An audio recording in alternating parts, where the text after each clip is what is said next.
ഒരു ജനപ്രതിനിധി എപ്പോഴും എല്ലാവർക്കും മാതൃകയായിരിക്കണമെന്നാണ് പൊതുവേ പറയാറ്. പക്ഷേ നമ്മുടെ കേരളത്തിലെ ജനപ്രതിനിധികൾ, കേരളത്തിനല്ല കേരളത്തിന് പുറത്തായാലും ജനപ്രതിനിധികളൊന്നും അത്ര മാതൃകയാക്കാൻ കൊള്ളാത്തവരാണ് എന്നുള്ളതാണ് യാഥാർത്ഥ്യം. ഇപ്പോൾ യുവ നേതാവ് രാഹുൽ മാങ്കൂട്ടത്തിൽ ഒരു സ്ത്രീയുമായി ബന്ധം സ്ഥാപിക്കുന്നു, ഒന്നിലധികം സ്ത്രീകളുമായി ബന്ധം സ്ഥാപിക്കുന്നു, പലരെയും ഗർഭിണിയാക്കുന്നു, ഗർഭചിത്രം നടത്തുന്നു. ഇതിൻ്റെ ഓഡിയോ ഒക്കെ പല മോഡുലേഷനിലാക്കി വാർത്താ ചാനലുകൾ പുറത്തുവിടുന്നു. രാഹുലിൻ്റെ ഓഡിയോ അല്ലെങ്കിൽ ഞാൻ രാജിവെക്കാമെന്ന്, മാധ്യമപ്രവർത്തനം തന്നെ നിർത്താമെന്ന് ചില മാധ്യമപ്രവർത്തകർ അവകാശവാദങ്ങളുമായി മുന്നോട്ട് വരുന്നു. ഒരു ജനപ്രതിനിധിയിൽ നിന്ന് ഉണ്ടാകേണ്ടതല്ല രാഹുൽ മാങ്കൂട്ടത്തിൽ നിന്നുണ്ടായിരിക്കുന്നത്. രാഹുൽ മാങ്കൂട്ടത്തിന് സംഭവിച്ചത് എന്താണ്? അല്ല, രാഹുൽ മാങ്കൂട്ടത്തിൽ ജനപ്രതിനിധിയാണ്. ഒരു ജനപ്രതിനിധിക്ക് എതുവരെ ആകാം സാമൂഹിക ജീവിതം? ജനപ്രതിനിധിക്ക് സാമൂഹിക ജീവിതം, ജനപ്രതിനിധിയുടെ സ്വകാര്യ ജീവിതവും സാമൂഹിക ജീവിതവും ഒരുപോലെ എന്നാണ് ഞാൻ വിശ്വസിക്കുന്നത്. കാരണം ഈ സെലിബ്രിറ്റികളുടെയും രാഷ്ട്രീയ നേതാക്കളുടെയും സാമൂഹിക ജീവിതത്തെക്കാൾ സ്വകാര്യ ജീവിതത്തെക്കുറിച്ച് അറിയാനാണ് ആളുകൾക്ക് എപ്പോഴും ആകാംക്ഷ. ആളുകളുടെ ആകാംക്ഷയല്ല ഞാൻ ചോദിക്കുന്നത്. ഒരു മഹർഷി, ഒരു സന്യാസി എങ്ങനെയായിരിക്കണം, അയാളുടെ പേഴ്സണൽ ജീവിതം എങ്ങനെയായിരിക്കണം? വളരെ കൃത്യതയോടെ ആയിരിക്കണം, ഇല്ലേ? അതെ. സമൂഹത്തിന് മാതൃകയായിരിക്കണ്ടേ? അതെ. ഇന്ന് നിങ്ങളൊരു ഹിന്ദു വിശ്വാസിയല്ലേ? അതെ. വിശ്വാമിത്രനെ മേനക എങ്ങനെയാണ് വീഴ്ത്തിയത്? മേനക എത്ര നഗ്നയായി നൃത്തം ചെയ്താലും വിശ്വാമിത്രൻ കീഴ്പ്പെടാൻ പാടുണ്ടായിരുന്നു. ഋഷ്യശൃംഖൻ എങ്ങനെയാണ് ഉണ്ടായത്?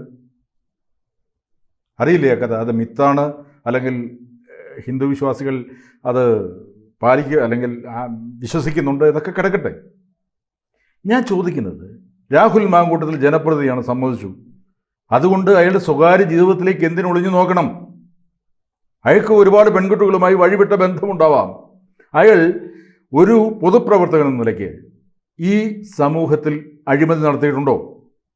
അയാൾ എന്തെങ്കിലും വഴിവിട്ട രീതിയിൽ ആർക്കെങ്കിലും സ്വന്തം ഇഷ്ടപ്രകാരം കാര്യങ്ങൾ ചെയ്തു കൊടുത്തിട്ടുണ്ടോ?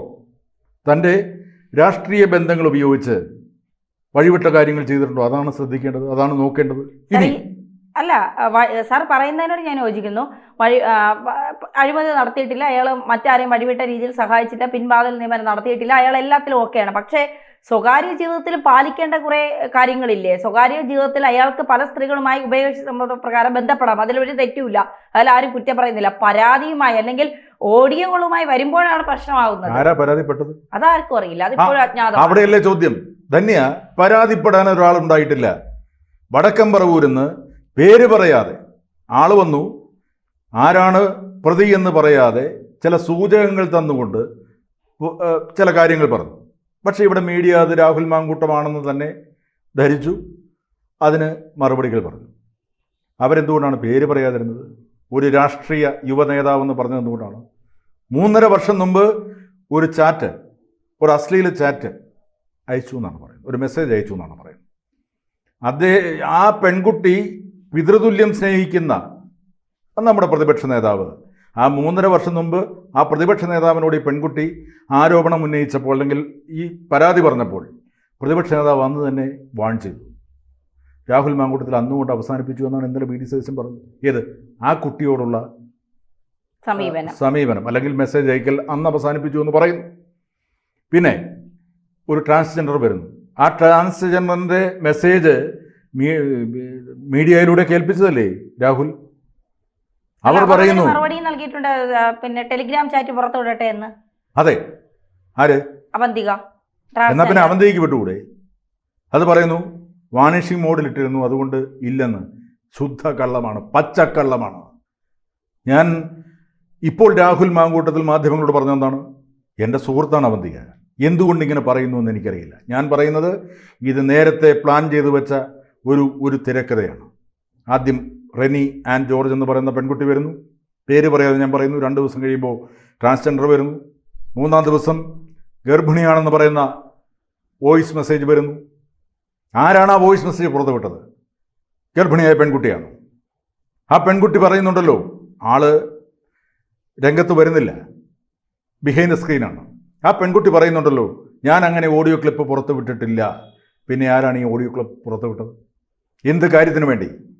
ആ പെൺകുട്ടി, ഞാനിപ്പോഴും വിശ്വസിക്കുന്ന അങ്ങനെ ഒരു ഗർഭിണിയായ പെൺകുട്ടിയില്ല. അതൊരു നമ്മൾ പുരാണങ്ങൾ വായിക്കുന്ന പോലെ അതൊരു മിത്താണ്.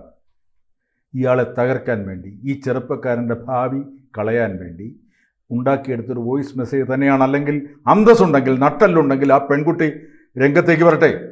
ഞാനാണ് ആ വിക്ടിം, എന്നെയാണ് അയാൾ നശിപ്പിച്ചത്. ഇനി അവർ എന്തിന് അബോർട്ട് ചെയ്യാൻ പോയി? ഗർഭിണിയാണ് എന്ന് മനസ്സിലായാൽ അപ്പോൾ തന്നെ അവർ പത്തനംതിട്ടയ്ക്ക് വണ്ടി കയറണം, രാഹുലിൻ്റെ അമ്മയെ കാണണം. അവരൊരു സ്ത്രീയല്ലേ? അമ്മേ, നിങ്ങളുടെ മകൻ എന്നെ വിവാഹ വാഗ്ദാനം നൽകി പീഡിപ്പിച്ചു. ഞാനിപ്പോഴും പറയുന്നു, അന്തസ്സുള്ള തറവാടിയായ ഒരു അമ്മയാണ് അവർ. അവരെ മുൻകൈയെടുത്ത് ഈ മകനെ കൊണ്ട് അവളെ വിവാഹം ചെയ്യിപ്പിക്കുമായിരുന്നു. ഇവൻ എത്ര നിർബന്ധിച്ചാലും എൻ്റെ കരിയർ നശിക്കും, എൻ്റെ ഭാവി പോകും എന്നൊക്കെ പറഞ്ഞു എന്നാണല്ലോ പറയുന്നത്. അതുകൊണ്ട് അബോർട്ട് ചെയ്യണമെന്ന് പറയുന്നു. ഇയാൾ വിവാഹം കഴിച്ചാൽ ഒരു കുട്ടി ഉണ്ടായാൽ ഇയാളുടെ കരിയർ പോകും. അതുകൊണ്ട് ആ പെൺകുട്ടിയെ കല്യാണം കഴിക്കണം. ഇയാൾ മാനസികമായി ഇഷ്ടപ്പെട്ടിട്ട് തന്നെ ആയിരിക്കുമല്ലോ അവരുമായി ശാരീരിക ബന്ധത്തിൽ ഏർപ്പെട്ടത്. എന്തുകൊണ്ട് അത് ആ പെൺകുട്ടിക്ക് വന്ന് തുറന്ന് പറഞ്ഞുകൂടാ? ഞാൻ പറയുന്നത് മീഡിയയുടെ മുമ്പിൽ പറയണമെന്നല്ല, അവരുടെ അമ്മയുടെ മുമ്പിൽ വന്ന്, അല്ലെങ്കിൽ രാഹുലിൻ്റെ ബന്ധുക്കളുടെ മുമ്പിൽ വന്ന് പറയണമായിരുന്നു.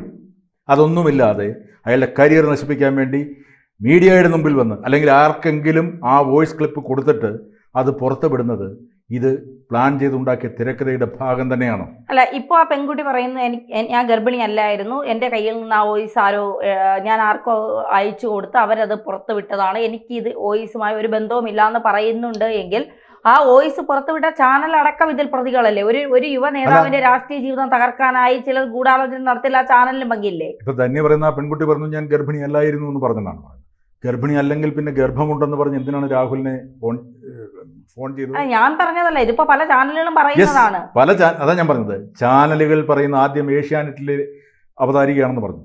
ചാനലുകൾ ചില ഊഹാഭോഗങ്ങളിൽ പിടിച്ചിട്ടാണ് ഇപ്പോൾ വാർത്തകൾ ഉണ്ടാക്കുന്നത്. മാർക്ക് റേറ്റിംഗ് ആണ് അവരുടെ ലക്ഷ്യം. ഞാനിപ്പോഴും പറയുന്നത്, അങ്ങനെ അവൾ ഗർഭിണിയല്ലായിരുന്നെങ്കിൽ എന്തിന് ഗർഭിണിയാണെന്ന് പറഞ്ഞ് ഫോൺ ചെയ്തു. ഞാൻ ആ ഫോൺ സംഭാഷണം കേൾക്കുമ്പോൾ എനിക്ക് മനസ്സിലാകും, ഗർഭിണിയായ ഒരു പെണ്ണിൻ്റെ ഒരു പകപ്പോ ഒരു ആശങ്കയോ ആധിയോ ആ വോയിസിനുണ്ടായിരുന്നില്ല. എന്നാൽ ഏറ്റവും വലിയ ആശങ്ക രാഹുലിനായിരുന്നു. അതാണ് ഞാൻ പറഞ്ഞത്, സത്യസന്ധനായ ആ ചെറുപ്പക്കാരൻ ഇത് കേട്ടപ്പോൾ ഭയന്നു പോയി. ഇവനെ ഭയപ്പെടുത്താൻ വേണ്ടി, ഭീഷണിപ്പെടുത്തി എന്തെങ്കിലും കാര്യലാഭത്തിന് വേണ്ടി മാത്രം ചെയ്തതാണ് എന്നാണ് ഞാൻ വിശ്വസിക്കുന്നത്.